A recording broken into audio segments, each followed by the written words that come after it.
कि आप तमाम का बेहद शुक्रिया कि आप लोग अपना कीमती वक्त निकाल कर आज इस प्रेस कॉन्फ्रेंस में शिरकत करने के लिए आए। मैं आज जो वज़ीर आज़म, प्राइम मिनिस्टर, प्रधानमंत्री ने अयोध्या में आज जो भूमि पूजन में शिरकत की, उसके बारे में अपनी पार्टी की जानिब से इस पर तबसरा करना चाहता हूं। आपसे मेरी गुजारिश है, आपसे एक सवाल है कि पहले अंग्रेजी में बोलूं या उर्दू में बोलूं। देखिए, मैं शुरू से इस बात को कह रहा था कि वज़ीर आज़म को, प्रधानमंत्री को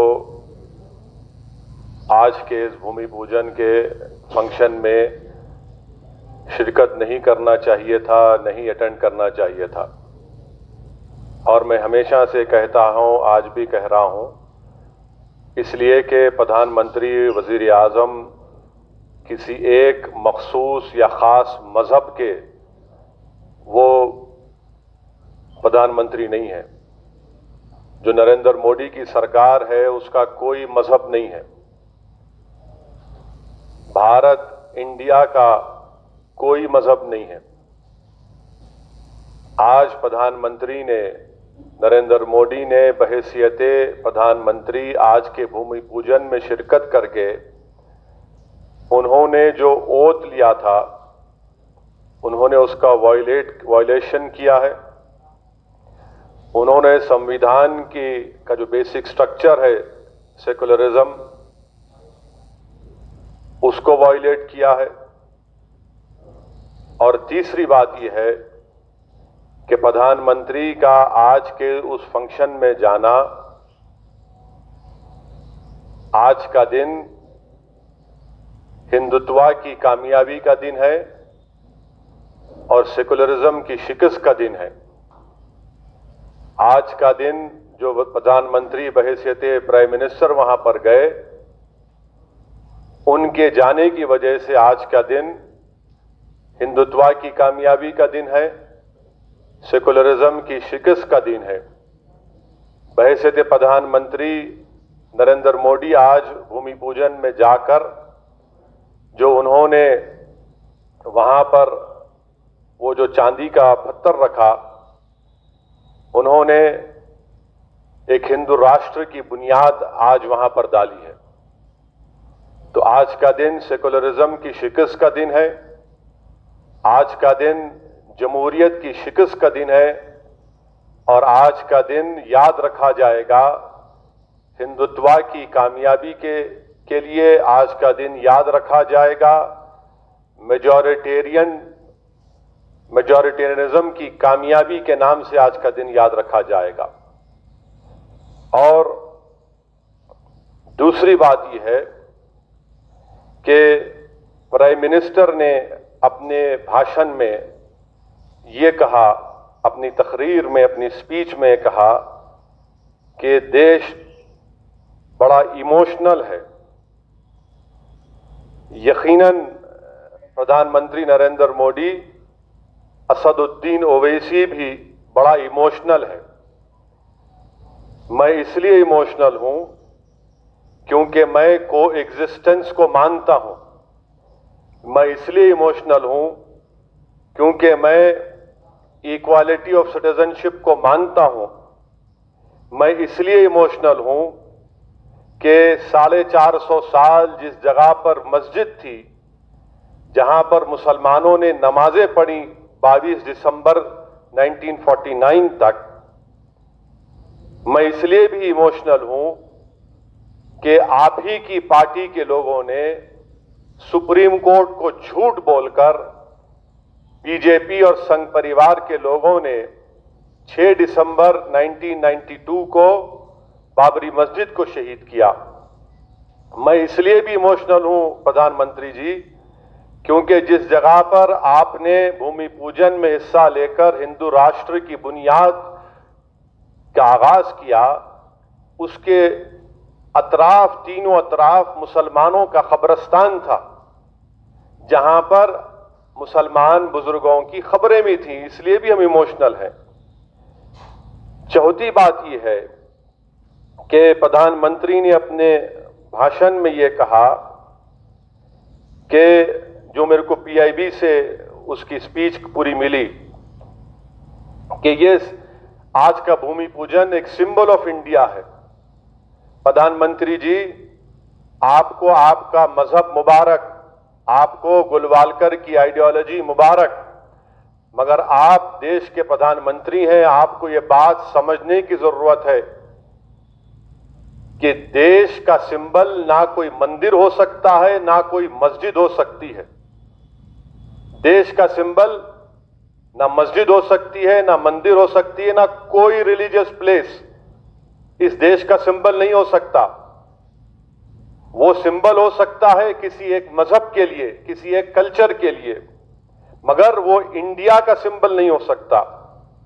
और प्रधानमंत्री ने यह कहकर कि मंदिर इस देश का एक सिंबल है, उन्होंने अपने मजहब को, अपनी आइडियोलॉजी को पूरे कंट्री के ऊपर मुसल्लत किया। प्राइम मिनिस्टर ने आज ये अपनी स्पीच में ये बात कहकर मेजॉरिटेरियनिज्म को एंडोर्स किया।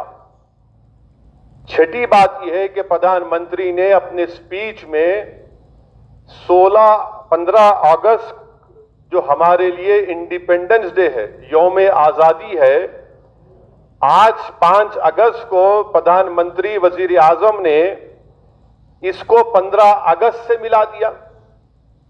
हम फिर से वजीर आजम को और देश को बताना चाह रहे हैं कि 15 अगस्त हमारे मुल्क के लिए एक आजादी का दिन है। हिंदू, मुसलमान, सिख, ईसाई, बौद्ध सब ने मिलकर इस मुल्क को अंग्रेजों की गुलामी से आजाद करवाया और उनको शिकस्त दी।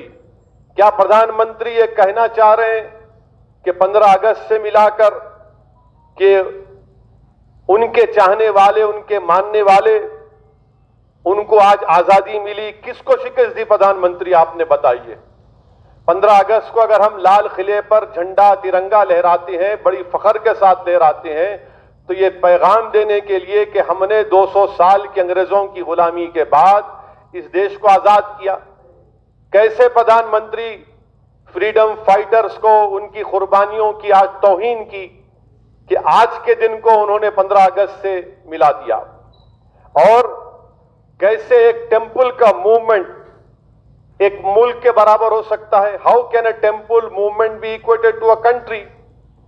और आखिरी बात यह है, बल्कि लास्ट 2 बात, कि आज के इस फंक्शन में मैंने कहा कि ये हिंदू राष्ट्र और हिंदुत्व की कामयाबी का दिन इसलिए भी है, आरएसएस के चीफ वहां पर क्या कर रहे थे और आरएसएस के चीफ का वहां पर मौजूद रहना और उनका तकरीर में यह कहना कि आज का दिन एक न्यू इंडिया बनाया जा रहा है। कौन सा न्यू इंडिया बनाने की बात कर रहे मोहन भगवत? कौन सा न्यू इंडिया बनाने की बात कर रहे?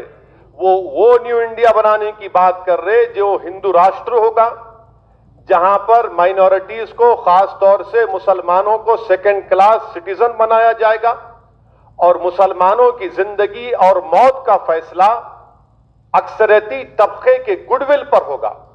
यह मोहन भगवत का पैगाम है।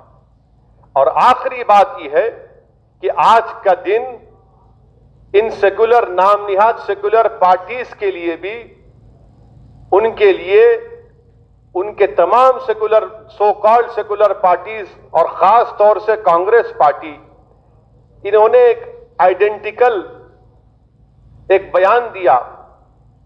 क्या दिया? कि ये आज का दिन एक सिंबल ऑफ ब्रदरहुड है, सिंबल ऑफ ब्रदरहुड है। मैं इन तमाम सेकुलर पार्टीज से, जो अपने आप को सेकुलर कहते हैं, और मैं तो कम्युनल में ही हूं, पूरे भारत में अगर कोई कम्युनल है तो हम ही है, इसका मैं इकरार भी करता हूं। मैं इन तमाम सेकुलर पार्टीज से, कांग्रेस पार्टी से पूछना चाहता हूं कि आज का दिन कैसे ब्रदरहुड का सिंबल होगा, बताइए। जबकि ये राम मंदिर का मूवमेंट हजारों की तादाद में भारत के सिटीजन्स की मौत हुई कम्युनल राइट्स में, ये मूवमेंट एक मस्जिद को शहीद कर दिया गया मूवमेंट में, फिर वहां पर मेकशिफ्ट टेंपल बना दिया गया कि इसको ब्रदरहुड कहते हैं आप। और क्या गुडविल ब्रदरहुड उसी वक्त पैदा होगा जब इंसाफ होगा? जब इंसाफ नहीं होगा तो गुडविल ब्रदरहुड कहां पैदा होगा? और मुझे तो आप अनइक्वल बना दिए मुसलमानों को, तो अनइक्वल कैसा ब्रदर होगा आपका, बताइए। रियाज इस्लामिक स्कूल, तालीमी मैदान में एक नया इनकलाब। इस्लामिक और मॉडर्न एजुकेशन की अजीम दरसगाह। 23 साल तजुर्बे के बाद तलबा और तालिबात के लिए रियाज इस्लामिक स्कूल पेश करता है हिफ्ज़ कुरान, नाज़िरा कुरान क़ायदे के अलावा नर्सरी ता 10वीं जमात तक की तालीम का बेहतरीन नज़्म। बच्चों के लिए हॉस्टल की सहूलत, मुस्तहिक़ तलबा के लिए खुसूसी रियायत, तलबा और तालिबात के लिए अलहदा क्लासेस के माकूल नज़्म, खुसूसी computer classes, hardware and software training, बच्चों में तहरीर और तकरीरी सलाहियतों को उजागर करने के लिए हफ्तावारी प्रोग्राम, काबिल और मुशफ़िक़ असातिज़ा इकराम की निगरानी में बेहतरीन तालीम नज़्म। सुबह 8 बजे तक शाम 4:30 बजे दाखिले जारी हैं, उजलत कीजिए। Riyaz Islamic school, opposite lane, new SR petrol pump, Vattapalli, Hyderabad.